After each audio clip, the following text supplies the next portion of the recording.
Hola Juan Carlos Sánchez Restrepo, querido Galli, bienvenido a No es un diván. Antes de empezar a conversar contigo, quiero que las personas que nos están acompañando esta noche vean un poquitico más sobre tu vida.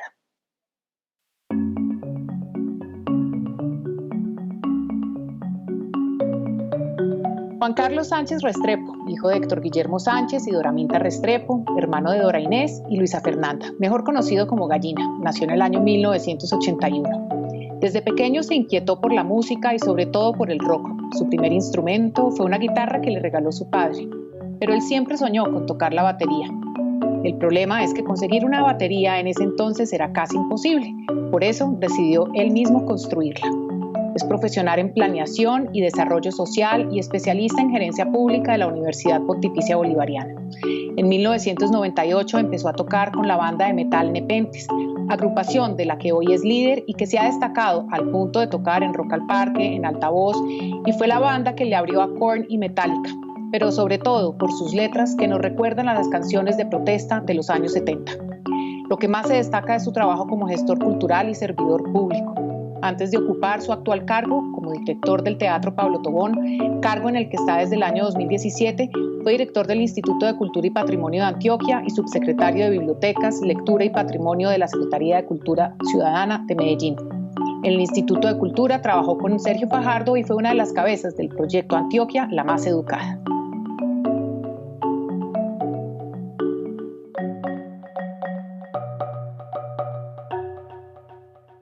Bueno, querido, muchas gracias por haber aceptado mi invitación a No es un diván. Acabamos de ver un pequeño BTR que recorre rápidamente los pasos que has dado en la música, en la creación, como gestor, pero la idea de esta conversación justamente es lograr inspirar a personas que, como tú, han logrado mantener el equilibrio estando en los dos lugares, en el de la creación a través de la música y de tu banda Nepenthes, y en el de la gestión a través de muchos cargos que has tenido y por supuesto de lo que hiciste en tu carrera, en lo que decidiste estudiar.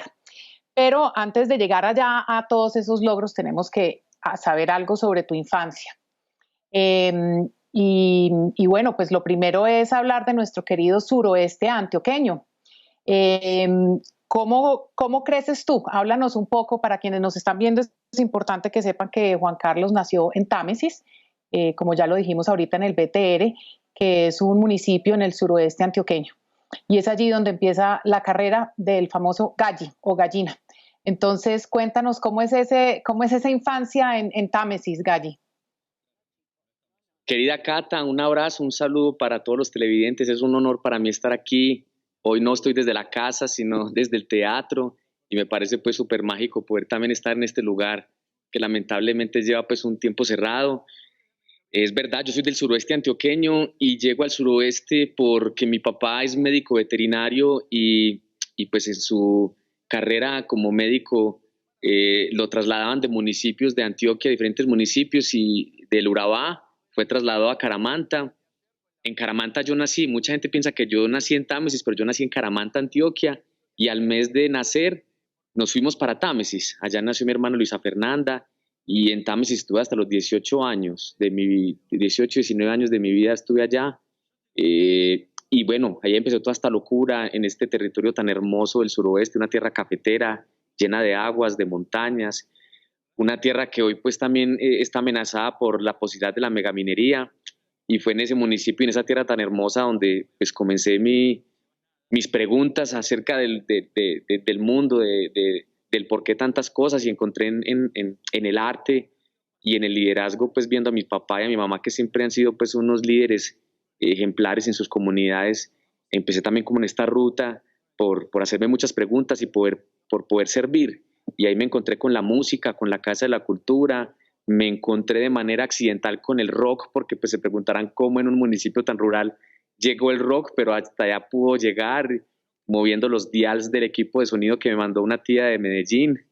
Y ahí empezó toda esta intriga por la percusión, por el arte, por estas búsquedas. Y bueno, para mí es un honor decir que soy de pueblo, que soy un montañero, y eso me hace muy feliz y muy orgulloso. Bueno, Galli, hablemos un poquito, tratemos de profundizar un poco sobre esa vida en Támesis, Támesis es un pueblo, un municipio ubicado entre Palermo y La Pintada. Y sabemos que tu papá te regaló una guitarra y sin embargo tú decidiste irte por el camino de la batería. ¿Cómo en Támesis tú dices que por el dial? ¿Cuáles eran las emisoras que entraban y que escuchabas en Támesis? Pero sobre todo, ¿qué música escuchaban tus papás para que tú te acercaras particularmente al rock? Porque eso sí, el rock está marcado a lo largo de toda tu vida.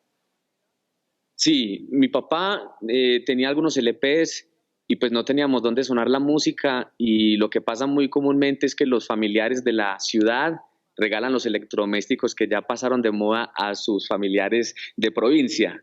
Entonces, en algún momento, por allá en el año 89, 90, ya llegó un primer equipo de sonido bueno y empecé a mover los dials y en aquel momento escuchaba emisoras que venían inclusive desde Manizales, emisoras de Manizales, estaba también Veracruz, ya Caracol creo que tenía las primeras ondas de radioactiva y en fin, yo empecé de manera accidental a conocer esas músicas porque no me llegaban, porque no había rockeros en Támesis, porque lo más cercano que yo tenía era una cantina al lado de mi casa donde escuchaba el Charrito Negro, Darío Gómez y toda la música popular y lo que llegaba a través de las cadenas radiales en aquel momento en Támesis. Entonces fue un accidente. Yo empecé pues ahí como a mover perillas y alguna vez veía algunos videos y sabía que algo me motivaba, que había algo en esa estética y en esa sonoridad que era para mí, así yo no tuviera ninguna referencia en mi territorio inmediato, pues yo no habían rockeros, no tenía familiares rockeros.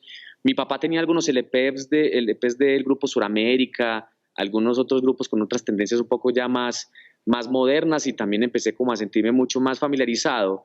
Y lo de la guitarra, pues mi papá desde un principio entendió que yo tenía como un interés por la batería, pero en aquel entonces, finalizando la década de los 80 y los 90, y llegando a los 90, pues era muy duro conseguir una batería, además de que era carísimo, era muy difícil de conseguir. Los instrumentos llegaban a Medellín a través de algunas importadoras y solamente algunas personas muy privilegiadas pueden acceder a un instrumento musical. Es más, los traían desde Estados Unidos. Y yo pues con mi inquietud, pero mi papá algún día me dijo, le voy a regalar esta guitarra para que empiece pues, y ya con la guitarra empecé yo solo, sin profesores, ya luego empecé a ver chicos que también se estaban dejando crecer el pelo, que ya tenían algunos cassettes, y ya por allá en la época del 92, 93 empecé a ver gente que estaba muy familiarizada también como con esas búsquedas estéticas, éticas y sonoras que yo veía en la música, y entonces fue una guitarra acústica y con eso empecé, pero ya solo años después pude tener mi primer batería, porque además durante un tiempo la batería me la hice yo mismo con algunos tarros, con un pedal de carro y una pelota de tenis y con unos timbales de música carrilera.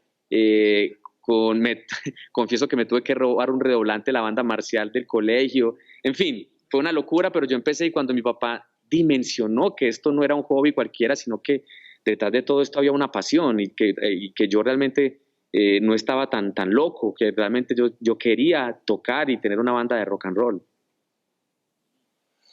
Bueno, Galli, es en ese mismo momento, ese niño entre los 9 y los 10 años que empieza a armar su batería, es el momento en que él también decide disfrazarse de gallina para irse a un Halloween. ¿Cómo es esa historia?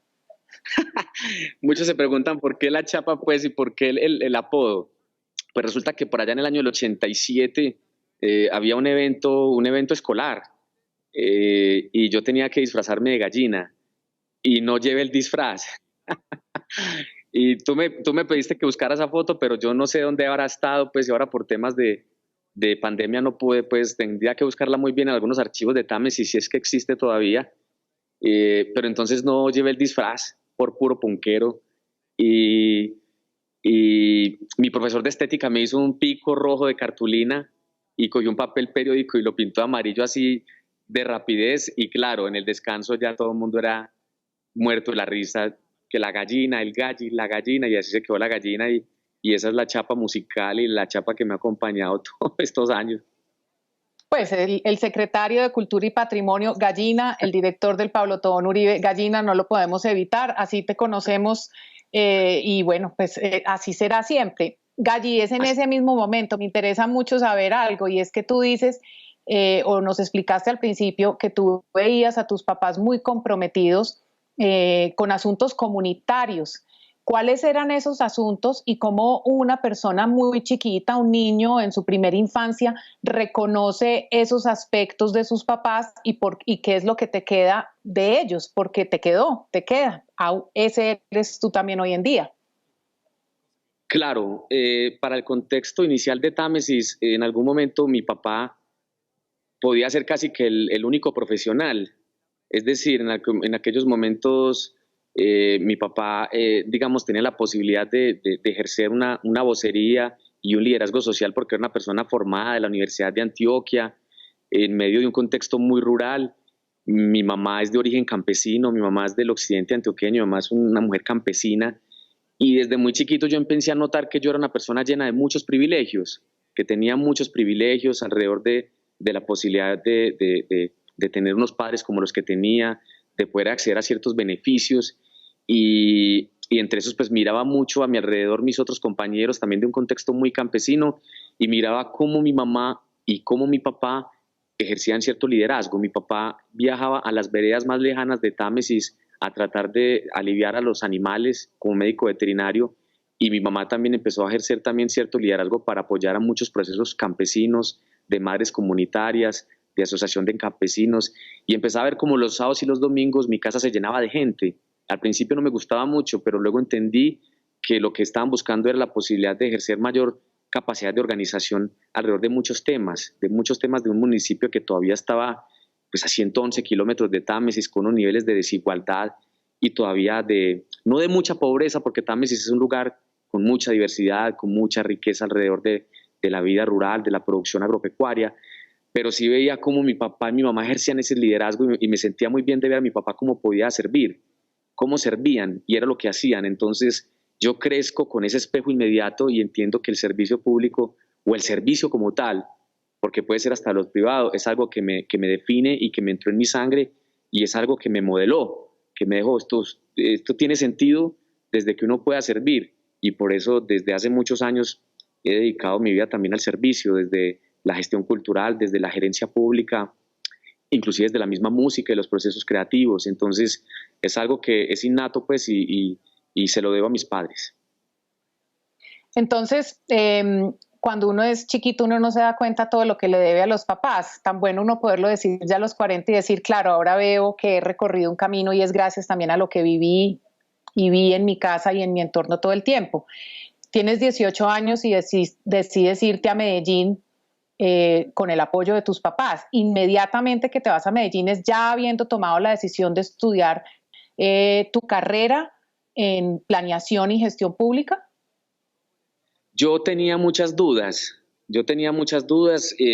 Lo que sí tenía claro es que no iba a estudiar música como carrera. Yo quería mejorar mucho el aprendizaje de la batería y en aquel momento Marcelo Gómez, el baterista de La Pestilencia, fue como mi tutor. Él le parecía increíble que yo sin profesor ya tocaba una batería, que digamos pude de manera autodidacta empezar mi proceso alrededor de la música, pero ya cuando llegué a Medellín dije, bueno, yo tengo que mejorar algunos aspectos asociados a mi formación musical, pero no es de la academia. Y tenía varias preguntas acerca si era por el periodismo, por la comunicación social, en algún tema social. Yo decía, este tiene que ser mi camino, o por las ciencias políticas. Y ya llega un momento en que encuentro un pregrado que me empieza a gustar, me empieza a llamar mucho la atención en el Colegio Mayor de Antioquia, alrededor de planeación y desarrollo social, donde involucraba una gran cantidad de miradas y enfoques que yo realmente quería. Y entonces hoy quizás además una universidad de muchas mujeres, una universidad, el Colegio Mayor de Antioquia se caracterizó durante muchos años por ser como la escuela de las niñas ricas. Daban glamour, estaban las bacteriólogas, pues además era una escuela de muchas mujeres. Y en alguna transición ya en la década finalizando la década de los 90 y la llegada del 2000, empiezan a haber nuevos pregrados, construcciones civiles, empiezan a haber también planeación, administración de empresas turísticas, en fin, y ahí empezamos a estudiar más hombres, pero ya se ha ido equilibrando, ya yo creo que ya es mitad hombres y mitad mujeres, y ya es una universidad de miles de estudiantes. Cuando yo estudié allá, creo que éramos un poco más de 700, 800 estudiantes y quizás 100 éramos hombres. Muy bien, entonces ya este joven que creció en un entorno familiar tan bonito como el que has expresado, estás en Medellín.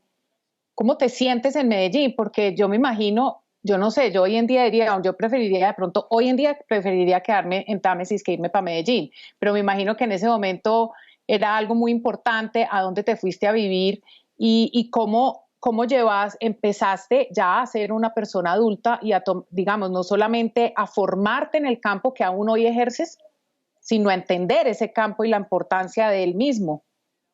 Sí, yo todavía me siento raro acá. Yo todavía a veces me camino en el centro de la ciudad y me siento raro. Y es algo muy bello, Cata, porque yo sueño mucho con Támesis. Yo todavía cuando tengo pues, en mis sueños, yo sueño con Támesis. Esos lugares, esas locaciones, son en esos lugares tan bellos, en esas casas, en esas calles, en esas montañas, en esos charcos, en esos lugares tan bellos donde yo viví mi infancia y mi adolescencia. Entonces yo todavía me siento muy extraño, yo sigo siendo un montañero, yo sigo siendo un tamesino, pero llegué a esta ciudad y cuando llegué también con muchos anhelos, porque yo pues sabía que en Támesis no iba a tener las posibilidades de acceder a la educación superior, a vivir la música, a ir a los conciertos. Yo cuando llego yo a los 18 años igual, yo venía mucho a Medellín, yo venía a conciertos, pues ya tenía una relación más estrecha con la ciudad y venía a comprar algunas cosas, también pues ya tenía una relación, digamos, un poco más estrecha con esa vida citadina, pero no de manera permanente. Entonces, no fue fácil y te confieso que en algunos momentos, esos primeros meses viviendo en Medellín, lloré más de una vez, me sentí muy solo, me sentía muy solo en una ciudad muy caótica, un poco violenta, muy desigual y tenía muchos miedos porque yo me vine con una maleta llena de sueños, pero realmente con las dificultades propias. Me tocó trabajar en una empresa de backline para poder ayudarme en mis estudios universitarios, pues porque yo tengo otras dos hermanas, mi hermana Dora que me lleva un poco más de 2 años y mi hermana Luisa que me lleva un año menos, le llevo un año más, perdón, entonces era muy complejo para mi papá, entonces como ayudarnos a pagar los estudios, entonces yo empecé a guerrearla y a trabajar en una empresa de backline y a moverme, a intentar pues como tener ese equilibrio perfecto entre querer terminar mis estudios universitarios, pero seguir con la música y ahí fue donde ya me engancho con Nepentes. Estamos hablando que estás llegas a Medellín a finales de los años 90, ¿cierto? Finales de principios del 2000, los finales de los años 90, todavía una época muy violenta en Medellín, mucho legado del narcotráfico, y estás hablando de una persona que de entrada tiene un trabajo en una empresa de backline, lo que me parece una gran fortuna para una persona que se quiera dedicar a la música y que esté siendo autodidacta en batería, es decir, qué mejor comienzo que ese, nunca será mejor comienzo que empezar en la raíz, en donde debe comenzar uno a conocer todas las disciplinas. ¿Cuál era el parche? ¿Cuáles eran los lugares en donde oías música? ¿Cómo te empezaste a meter en eso? Pues porque me dices, y en el 2002 ya empecé en Nepentes, pero ¿cómo llegaste allí? Porque entonces, bueno, está la peste, pero Sí. ¿cómo hace una persona de Támesis para llegar y ser activo en el mundo del rock en Medellín? Que Medellín, entre otras cosas, pues digamos, tenía la peste, pero ¿qué otros espacios para poder compartir ese rock? Sí, eso es muy importante y ahí tocas un capítulo bien importante de mi vida y es la pestilencia. Resulta que Marcelo Gómez, el baterista de La Pestilencia, tuvo una banda anteriormente que tú también la conoces, Frankie ha muerto, y Frankie ha muerto estando yo en Támesis y estando mi mamá de presidenta del Club de Padres de Familia, la Asociación de Padres de Familia, deciden llevar por primera vez una banda de rock al colegio, por allá en el 95. Entonces yo me hice amigo de Marcelo y pareció pues también es extraño ver es un culicagado sin una batería, ver que yo tocaba con unos tarros ahí, ver que yo tenía ese anhelo y seguimos conservando una amistad y luego cuando yo llego a Medellín, él ya está tocando en La Pestilencia, que era una banda pues afamada, de mucho reconocimiento nacional y empiezo a hacer su roadie y empiezo como roadie y de un momento a otro yo me empiezo a conectar con ese mundo ya un poco como de las grandes bandas de Medellín, de los grandes conciertos. Empecé a conocer a Equimosis, a Bajo Tierra, a Masacre, a Frankie ha muerto, a los Coffee Makers. Entonces yo de roadie muy chiquito empiezo ya a socializar con las estrellas del momento, los rockers, los rockstars de Medellín. Entonces ese privilegio que me da Marcelo de ser su roadie, empiezo a concadenarme, a hacer amigos, a trabajar como roadie, y es precisamente estando como roadie en un concierto de Nepentes, que yo no era su baterista, además era un fanático a morir de Nepentes, yo era re fan de Nepentes, iba a sus conciertos, y en un concierto de La Pestilencia abría Nepentes, en la Carpa Cabaret, por allá en el año 99, 2000, algo así. Y Juan Carlos Botero, el guitarrista de Nepentes, vio que yo estaba tocando la batería de Marcelo, afinándosela, organizándosela, y me pilló y algún día cuando sale Mario Hernández, que es el baterista original de Nepentes, él me llama un 2 de marzo, no se me olvida, un 2 de marzo del año 2002, me llama y me dice, hermano, queremos hacerte una audición para la banda, y yo casi me muero de alegría porque era un sueño, pues era una banda que en ese momento estaba emergiendo, no era la super banda, pero una banda que ya tocaba en Luis Carlos Viejo, que abría conciertos para La Pestilencia, y una banda que empezaba a abrirse, digamos, en el imaginario de la música de Medellín, y ahí se cambió todo, y ahí ya empecé a cultivar toda esta locura, y ya, y lo que ha pasado hasta el momento. Y ahí sigues al frente de esa batería. Vamos a ir a un pequeño corte y seguimos hablando con Juan Carlos Gallina, de Nepentes, y muchas otras cosas más.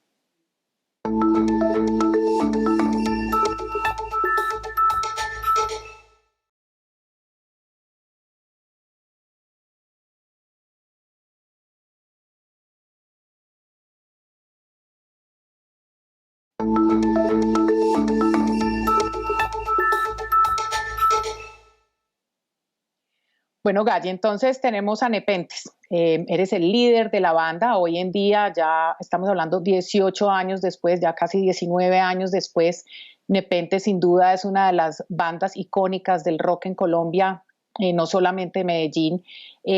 ¿Cómo es el proceso creativo? Porque estamos hablando con un hombre que es un ejecutivo, que supongo que cuando fuiste secretario tuviste que tener... fuiste representante legal o tuviste que ser ordenador del gasto, pero al mismo tiempo, pues eres un baterista de una banda en Wikipedia aparece nu metal, pero quisiera que para las personas que nos están viendo y que de pronto no han oído o visto a Nepentes, nos digas cómo es ese proceso creativo de ese personaje, que es un personaje, como estoy diciendo, también muy importante en el desarrollo social de Antioquia y en este momento ahorita del Pablo Tobón Uribe. ¿Cómo es ese proceso creativo y cómo lideras la banda? Sí, un poco a medida que me fui formando en los temas gerenciales, aunque es extraño, yo creo que los gerentes no se forman, o bueno, puede ser de interpretación, yo creo que uno en el camino, uno tiene algo que definitivamente le permite entender el mundo con un mayor nivel de foco y de simplicidad también, siento yo, en muchas ocasiones. Uno sí tiene herramientas de la administración que las aprende, pero hay algunas cosas pues que realmente son como innatas, y yo creo que también las aprendí de mi padre y de mi madre en términos de liderazgo. Yo no llegué pensando a la banda queriendo ser su líder. Yo realmente cuando llegué, Nano, el vocal, trabajaba con Juanes y se mantenía por todo el mundo girando con Juanes, y yo sentía que la banda era un proyecto maravilloso, pero que no tenía una organización y que faltaba mucho foco y que faltaba de pronto un poco de más tratamiento administrativo. Digamos un poco lo que yo llegué digamos, a facilitar desde mi trabajo fue darle mayor organización. Dejamos de ser una banda de festivales a ser una banda que grabara un disco, a ser una banda que se pusiera metas en términos de circulación. Queremos ir a Rock al Parque, queremos grabar el primer disco, queremos sacar merchandising, queremos hacer una gira. Entonces yo ya me di cuenta que eso que yo lo podía sugerir, y fue como innato, fue como natural, pero por las obligaciones de los otros chicos y digamos un poco por esa dimensión tan parchada del momento, como toquemos simplemente, lo importante es que nos inviten a tocar. Pero yo en algún momento pensé, no, hay algo más importante que tocar, esto hay que ponerle un enfoque, hay que poner unas metas, y ahí es donde sin querer queriendo ya empiezo a liderar de manera gerencial también el proyecto. Empiezo a escribir mucho más, a establecer mayores alianzas con medios de comunicación, con festivales, y empiezo a asumir, pues no lo llamo como un manager, pero sí empiezo a asumir un liderazgo, digamos, mucho desde las relaciones públicas. empiezo a gestar como un camino ahí y tratar de que los compañeros del proyecto también un poco como que se montaran en ese viaje de entender que esto iba mucho más allá. Y la parte creativa de la banda, pues bueno, yo no soy el que más lidero la parte realmente de la estructura musical. Juan Carlos Botero, el guitarrista, generalmente es el que lleva gran parte de las ideas y él me dice, estructura esta batería, y Nano raya y escribe, o muy pocas veces es al revés, donde Nano tiene una idea y la llega tarareando. Por ejemplo, Protesta, que es una canción bien importante, sobre todo en este contexto de hoy. Protesta, en algún momento Nano llega diciendo, yo quiero una canción que diga protesta, protesta, y este es el coro, y quiero que la guitarra sea yara, yara, yara, yara, yara, y entonces ya nos metemos en esa idea. No es lo más ordenado, Nepentes en ese proceso creativo creo que a veces le falta un poco más de disciplina, pero somos mucho corazón, somos mucha tripa, muchas veces no tenemos muchos discos, tenemos casi 4 discos en estos 20 y pico de años de carrera, algunos demos, pero han salido más desde el amor, desde las vísceras, cuando hemos querido realmente escribir.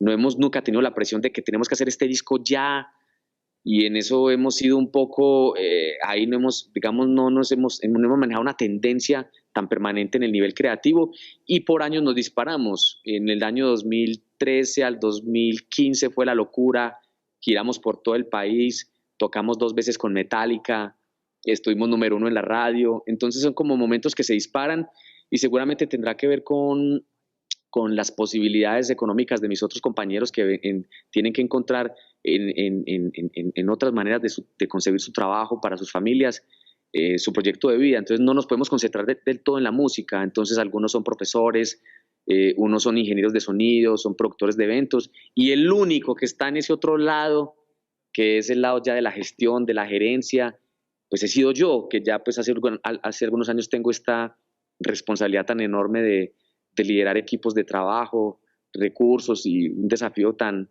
tremendo que me llegó y que yo lo disfruto con un amplio sentido de responsabilidad.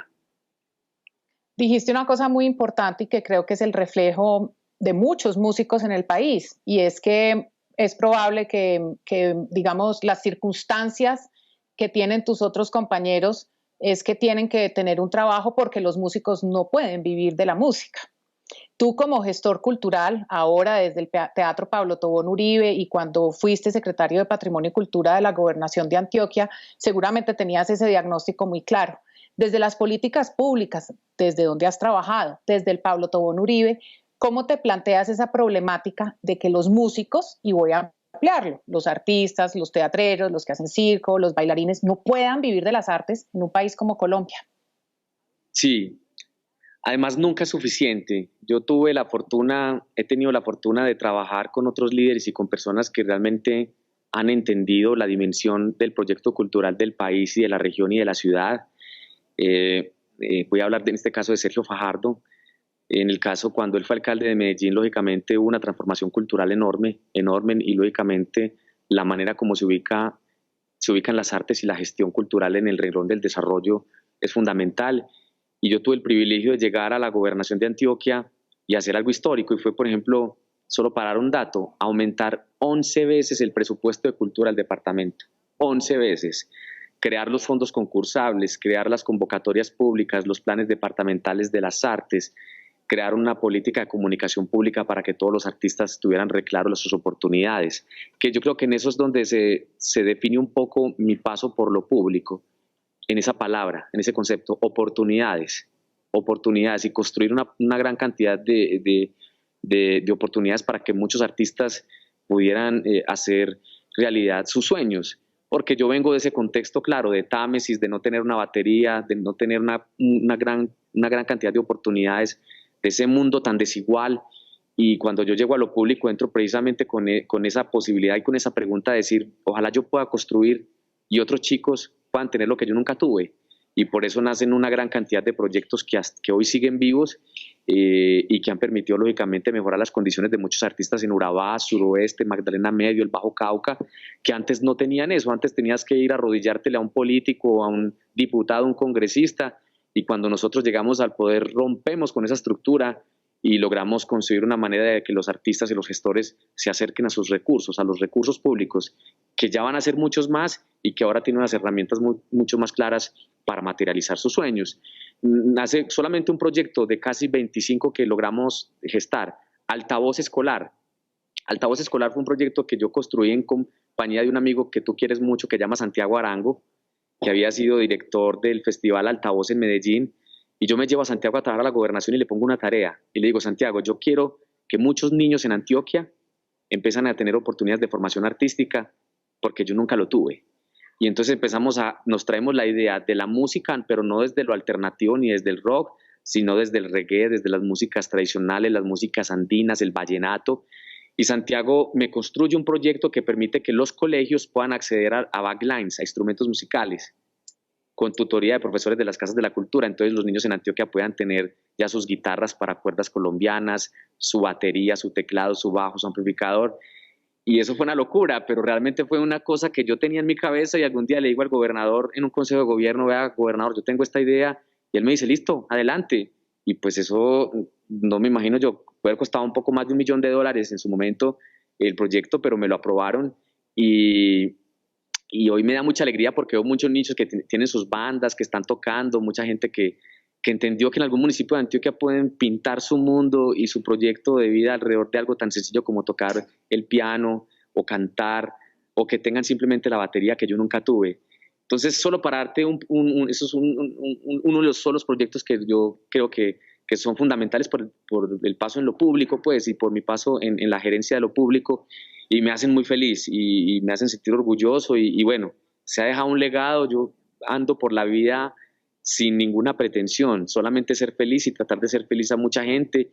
Y bueno, también, pues, cómo no contar cuando me daba cuenta que la gente podía por primera vez montar en avión o conocer el mar, niños de Santa Fe de Antioquia, de Necoclí, de Jericó.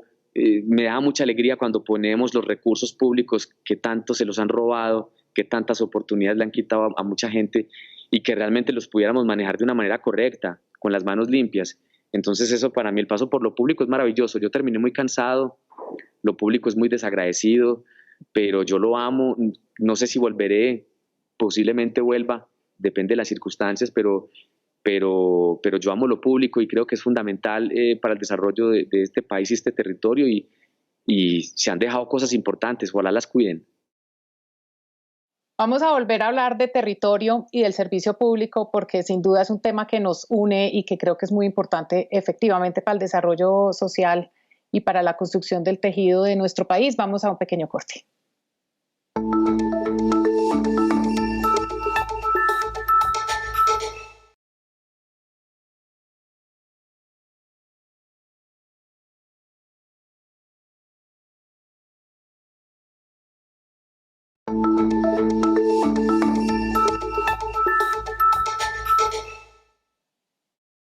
Gaya, ahorita estabas diciendo y mencionaste rápidamente 4 territorios: Magdalena Medio, el Urabá, ya me olvidaron.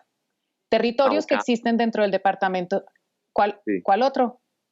El Bajo Cauca. Urabá, el Bajo Cauca. Sí. Exacto. Entonces estamos hablando de unos territorios cuya división no es política ni es étnica, sino que es un territorio que se construye por unos límites geográficos y seguramente por unas prácticas culturales. En tu paso por la Secretaría de Cultura, seguramente también viste cómo eran precisamente las prácticas culturales o las expresiones artísticas la que permitían tener elementos para la resiliencia, para poder vivir en medio del conflicto, para ser feliz. ¿Crees todavía hoy en día que las artes y la cultura son una herramienta para el bienestar físico, mental, para una convivencia y una cohesión social sana? Sí, esa es una bandera de la vida para mí. Esa es una defensa realmente y una reafirmación de lo que yo soy y de lo que quiero construir como persona. De hecho, ahora que estoy en el mundo de lo privado, el Teatro Pablo Tobón, que es el que yo dirijo ahora, es una empresa privada, es una fundación, y he tratado también de integrar con algunas franjas que muchos de estas creaciones artísticas de estas otras subregiones de Antioquia vengan a Medellín y se puedan ver en esta ciudad que a veces como que desconoce que existen otras visiones del mundo desde un territorio que no es tan pequeño pero tampoco tan grande como Antioquia, donde llegan los formatos pelayeros, donde llega el bullerengue, donde llegan las cantadoras, donde llegan las músicas campesinas, la música carrilera, ¿cierto? Entonces eso yo estoy convencido, no no, por sí solo el arte no genera una transformación social. Yo creo que el arte lo que nos hace son mejores seres humanos para vivir y para habitar un territorio, una vereda, un barrio, una comuna, un municipio. Y si realmente somos muchos los que estamos con esa mirada, si son los medios, si son los gobiernos locales, si es el empresariado, si somos muchos los que vemos realmente esas bondades que tiene realmente el creer que en la creación y en la gestión hay unas posibilidades de pintar otro mundo, de pintar otro universo, de tener una manera de comunicación diferente desde un lenguaje que se construye desde la diversidad. Entonces yo estoy convencido y también lo viví, recién llegado también a Medellín, empiezo a generar algunos proyectos importantes en algunos barrios, la Comuna 8, la Comuna 13, y también sin querer queriendo empiezo a hacer un vehículo también para mostrarle a Medellín otras maneras de organización juvenil, otros lenguajes de los chicos, otra manera de concebir su ciudad desde la periferia. Y eso también me ayudó mucho en mi crecimiento personal y profesional, y sin querer queriendo también fui ejerciendo cierto liderazgo también con muchos colectivos de hip hop, de graffiti, de festivales de metal, y esa estética que sigue siendo alternativa, que sigue siendo vigente. Y en Antioquia ha sido lo mismo. Yo sigo viendo, y es algo muy bello que me dio la vida, me dio esa posibilidad. Alguna vez le contaba a mi papá que estando pues yo en el gobierno y que tenía las posibilidades de montar tanto en helicóptero, veía muchos verdes. Y es que Antioquia tiene muchos verdes. Antioquia tiene muchos verdes. Y recuerdo cuando tomamos la iniciativa de grabar nuevamente el himno de Antioquia. Ahí les recomiendo a los televidentes que busquen la versión de los 200 años de Antioquia, que hicimos una nueva versión del himno antioqueño, pero donde básicamente pusimos esas otras estéticas y esas otras miradas. Y a mí me daba mucha alegría, y recuerdo que una vez me puse a llorar en Arboletes cuando una señora me abrazó y me dijo: gracias por poner este color de piel ahí, es que nosotros también somos Antioquia. Y yo lloraba porque no podía creer que me lo estaba diciendo, porque estábamos poniendo el himno también en reggaetón, en bullerengue, en formatos pelayeros, estábamos poniendo sí, la Antioquia no es solamente un carriel y un sombrero y un poncho, no, eso no es solamente Antioquia. Antioquia son una gran posibilidades estéticas también, otras miradas, otras lecturas del mundo, y eso es lo que hicimos. Mucha gente no le gustó, yo tuve detractores, me citaron en la asamblea departamental, algunos medios nos dieron varilla, así como cuando quitamos el apoyo al reinado en Antioquia y decidimos dejar hacer reinados para apoyar los proyectos de las mujeres destacadas en arte, en ciencia, tecnología, o cuando les quitamos los recursos de la fábrica de licores a la Feria Taurina y empezamos a financiar proyectos de educación. En fin, no todo el mundo lo toma de la mejor manera, pero es para enfrentar. Y de hecho el nombramiento mío en su momento fue una locura. Algunas personas dijeron: pero un rockero, que marihuanero, guerrillero, pues no faltaron todos los descalificativos que te podrás imaginar. Y muy chiquito, de 30 años, llego yo al gabinete, pues gente con doctorados, con maestrías, con ya habiendo gobernado, y llego yo, pues una persona seguramente muy destacada en el mundo de lo musical en el departamento, pero que venía haciendo pinitos y escaloncitos para llegar, y yo me siento contento y siento que le cumplimos al departamento. Y entre todas esas mafias y estructuras que también existen en la gestión cultural y en la gerencia pública de la cultura, pues uno tiene que romper, y romper cuesta. Y en este mundo de lo público, tú también, Cata, que has pasado tanto por esto, sabes que hay gente que lo quiere a uno y que no lo quiere, pero uno siempre intenta hacer lo correcto, yo realmente creo en lo correcto, y yo siempre esa es como mi filosofía de vida, pensar realmente qué puede ser lo más importante en lo que yo puedo servir para que la gente sea más feliz.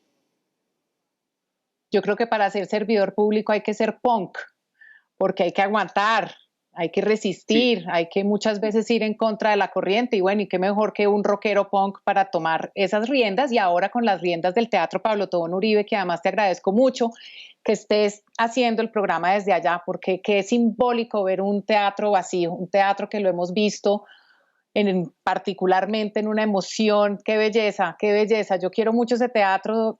No sé si recuerdas en un concierto Radiónica que uno de mis grandes sueños fue ver Alcolíricos ahí en vivo, y esa fue para mí pues así como uno de los grandes logros. El Pablo Tobón Uribe, para quienes no conocen y para las audiencias de Bogotá, está ubicado en la Avenida de la Playa de Medellín, en pleno centro, vecino de uno de los bares más queridos por toda la bohemia, intelectuales de la ciudad, que se llama el Guanábano, cerca de la primera sede de la Pontificia Bolivariana, cerca del Colombo Americano, realmente un circuito importante para las artes y la cultura, incluso estaba Bellas Artes, y además ubicado simbólicamente en un lugar muy lindo, porque es como, ¡pum!, llega uno al final de la playa y ahí está esa belleza de teatro. Llegas al Teatro Pablo Tobón Uribe y has dicho, y lo has expresado varias veces durante esta conversación, cómo allí pueden converger sonidos desde el rock, pasando por músicas campesinas o por música del Caribe, del Pacífico.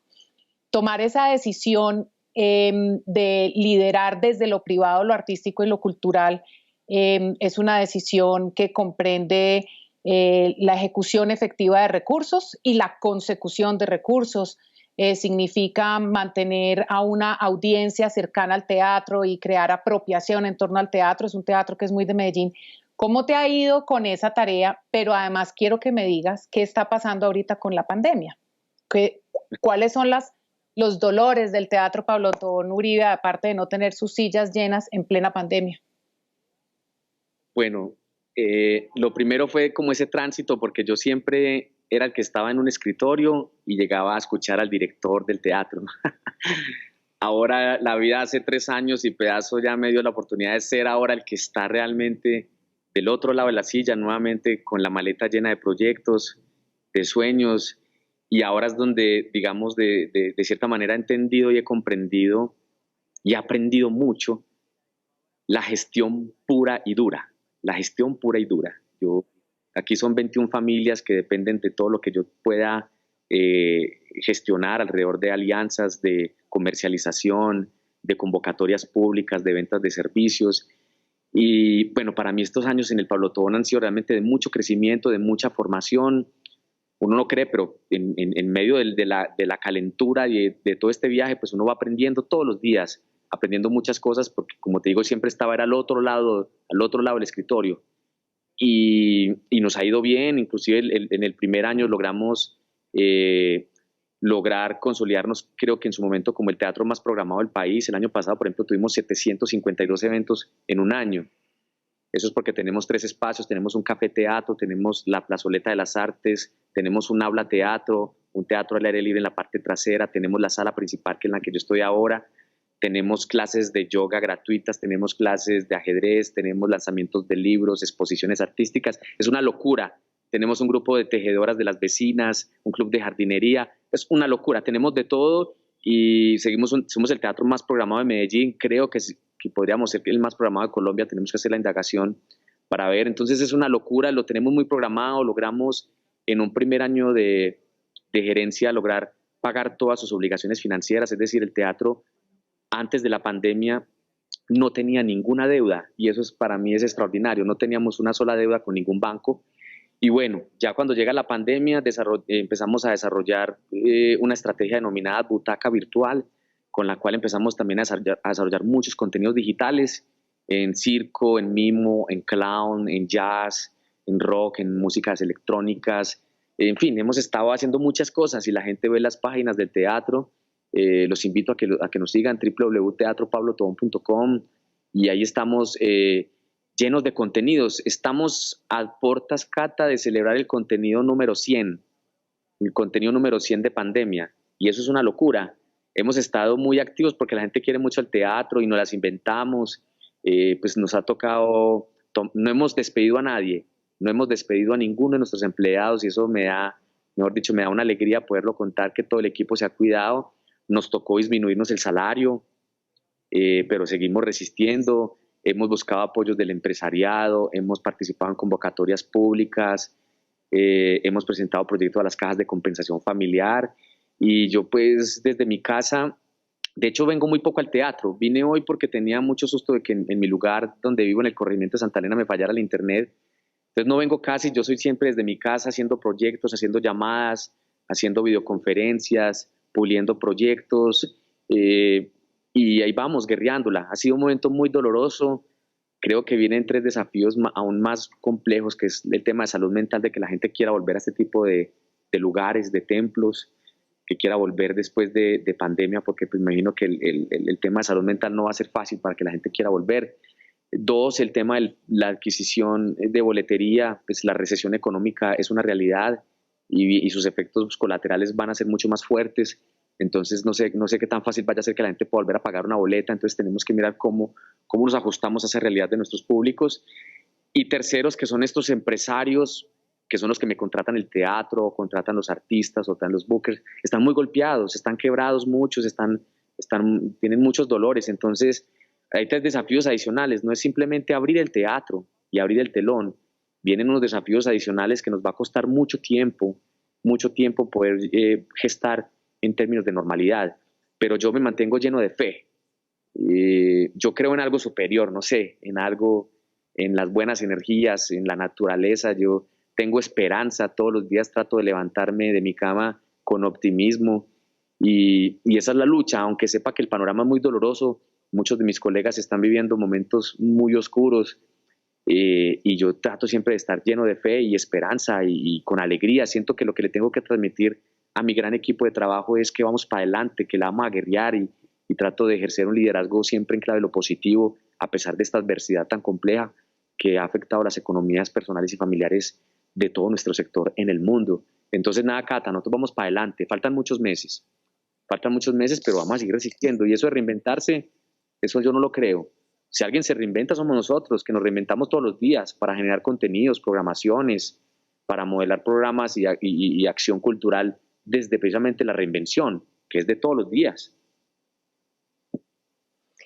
Galli, una de las razones por las cuales pensamos en que sería oportuno invitarte es porque cuando la gerente de Canal Capital, la directora Ana María Ruiz, me invita a dirigir el programa, ella me dice a mí, pues es entrevistas con creadores o con gestores y con personas que hayan trabajado en políticas públicas en lo cultural. Tienes exactamente las tres características.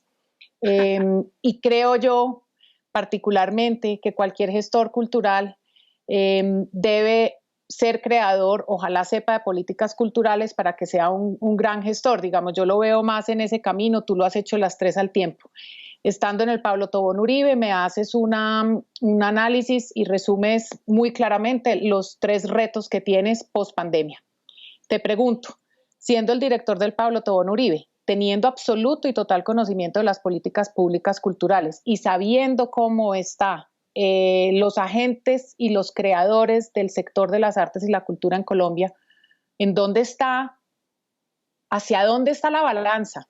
¿Qué es lo que está pasando? ¿Qué es lo que nos está haciendo falta? Porque el director del teatro privado tiene claras sus metas. ¿Dónde está el meollo del asunto para que esto no nos golpee tan duro como sector, a los independientes, a las agrupaciones? Yo estoy absolutamente convencido de que la corrupción es una realidad brutal, y por eso me duele mucho. La corrupción, pues ahorita nada más estaba viendo las noticias, viendo unos niveles absurdos de corrupción en Santander con el programa de alimentación escolar, que es quizás donde más se roban dinero también. Después de la infraestructura pública, de obra pública, creo que en la alimentación escolar de nuestros niños se roban gran parte de esos miles de millones. Entonces, a mí cuando me preguntan cómo y por qué y dónde, yo digo, la plata sí está. Yo que he tenido la posibilidad de liderar y de manejar esos recursos, sé que la plata existe y que podrían haber realmente una definición de un plan de salvamento mucho más agresivo para que nosotros empecemos a potenciar ese circuito y esa cadena de servicios. Es decir, si tú apoyas al Pablo Tobón Catalina, apoyas a una compañía que ya tiene unos artistas, que tiene que contratar un escenógrafo, que tiene que contratar un maquillador. En fin, hay una cadena asociada. Si contratas una banda, tienes que contratar también a la empresa de backline, hay que contratar a un ilustrador para que haga el diseño. Entonces es una cadena y cadena y cadena, y cuando tú logras empezar a apoyar a algunas organizaciones culturales de mayor o mediano formato, eso inmediatamente empieza a bombear las economías personales y familiares y organizacionales. Entonces yo creo que el meollo del asunto hoy sigue estando en la corrupción, porque los recursos sí están, y el Ministerio de Cultura hace un esfuerzo tremendo. Yo creo que el Ministerio de Cultura tiene unas muy buenas políticas públicas, pero no tiene carne, porque el recurso no está. Entonces somos uno de los ministerios con mejor perfilación y modelación de política pública, pero sin dientes, sin la plata, sin los recursos. Y los recursos, entonces, cuando vamos a ver, hay otros niveles de prioridad, como prestarle a una aerolínea una gran cantidad de recursos, ¿cierto? Cuando empezamos a ver una gran cantidad de recursos que se desbordan por la manera como nuestros gobernantes se los roban, y sobre todo en muchos departamentos, en muchos gobiernos locales. Entonces, si estamos sufriendo nosotros que estamos en una ciudad como Medellín o como Bogotá, no me quiero imaginar en municipios en el Cauca, en el Chocó, en Atlántico, donde es mucho más complejo apoyar los procesos de creación. Es mucho más difícil que puedan pervivir algunas organizaciones, ONGs, entidades sin ánimo de lucro que se dedican a la cultura.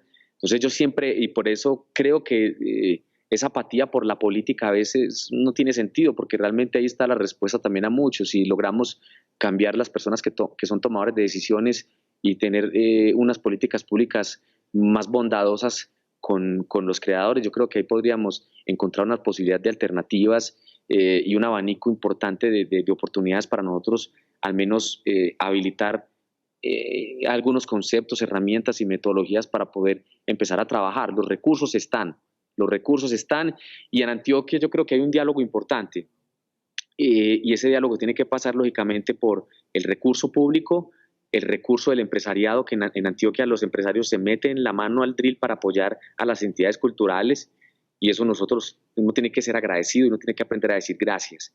Entonces en Antioquia está lo público, está lo privado, los medios de comunicación son fundamental ahí, son fundamental los medios de comunicación para apoyarnos también, y entidades como las cajas de compensación, que es el caso de Antioquia, como Confama, Confenalco, que son jugadas realmente por el desarrollo de las artes.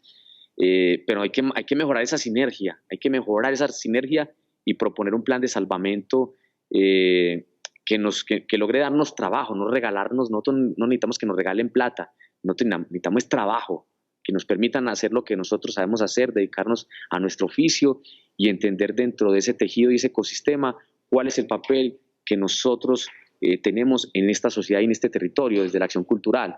Entonces yo creo que pasa por ahí. Ok, ya casi nos toca despedirnos y te quiero hacer una pregunta que yo supongo la respuesta. ¿Qué va a ser de Galli en unos años? Se acaba en un periodo de tiempo cuando seguramente ya veas que has cumplido con muchos de tus deseos y de tus proyectos dentro del Pablo Tobón. Pues digamos, como director supongo que tendrás varias metas que querrás cumplir cuando puedas retomar en serio. ¿Qué sigue después? ¿Vida pública, sí o sí? ¿O qué? ¿O irse a Támesis? ¿Para dónde vas? Es complejo, y además esta pandemia nos ha dejado muchos aprendizajes acerca de las prioridades realmente. Yo, como te dije, salí muy cansado de lo público, enormemente cansado, a pesar de que, pues bien sardino y joven, pero salí muy cansado 24/7. Esto es una responsabilidad enorme, el tema de lo público también. Yo me hago muchas preguntas. Hay gente que me plantea los temas de elección popular, lo legislativo o lo ejecutivo. Yo creería que en su momento, si encuentro nuevamente un proyecto que me logre convencer, que me logre seducir y en el que yo esté dispuesto a aportar, pues tomaré decisiones. Si si me vuelven a seducir una idea de transformación de ciudad, de departamento, de país, pues ahí estaremos nosotros aportando. Yo realmente lo que quiero hacer es, desde donde esté, poder servir. Eso es lo que a mí me hace feliz, poder servir. Quiero seguir más con la música, quiero meterle más la ficha a la banda, más disciplina, poder hacer cosas más con nepentes. Todavía tenemos la energía, la edad, el tiempo, las oportunidades para hacer cosas con la música, pero también a veces me preguntan por Támesis, que si quiero ser alcalde, podría ser una oportunidad, podría ser. Mucha gente me lo dice, me paran en el pueblo y me dicen, bueno, ¿usted cuándo va a ser pueblo? Estamos esperando. Y pues también podría ser un ejercicio muy bello uno poder aportar algo también al crecimiento de su municipio. Me parecería encantador si en algún momento de mi vida yo puedo tomar esa vocería y ese papel, a ver cómo nos va. Eso es muy duro, la política es muy dura, Cata, pero yo también siento que tengo algo de de masoquismo en eso y a veces nos ponemos en estos temas de política que son tan complejos, pero bueno, hacen falta y vamos a mirar. Te luciría mucho la alcaldía de Támesis, creo que muchos quedaríamos muy contentos. Antes de despedirnos, tengo por costumbre hacerle unas preguntas a mis invitados. La idea es que yo te diga una palabra y tan pronto la oigas, lo primero que se te viene a la cabeza. Entonces empezamos. Color. Verde. Número. 10. Religión. El amor. Sabor. Maracuyá. Ritmo. Rock. Película. Sueños de fuga. Lugar para morir. Támesis. Lugar para volver a nacer. Támesis. Bueno, Juan Carlos Sánchez Restrepo, Gallina, te agradezco mucho por haber aceptado mi invitación, tu carrera, tu sentir, las letras de tus canciones, de tu banda, tu amor por Antioquia son un ejemplo para mí y para muchos. Muchas gracias por estar en No es un diván, de Conversaciones en Casa. Yo soy Catalina Ceballos, nos vemos el próximo viernes.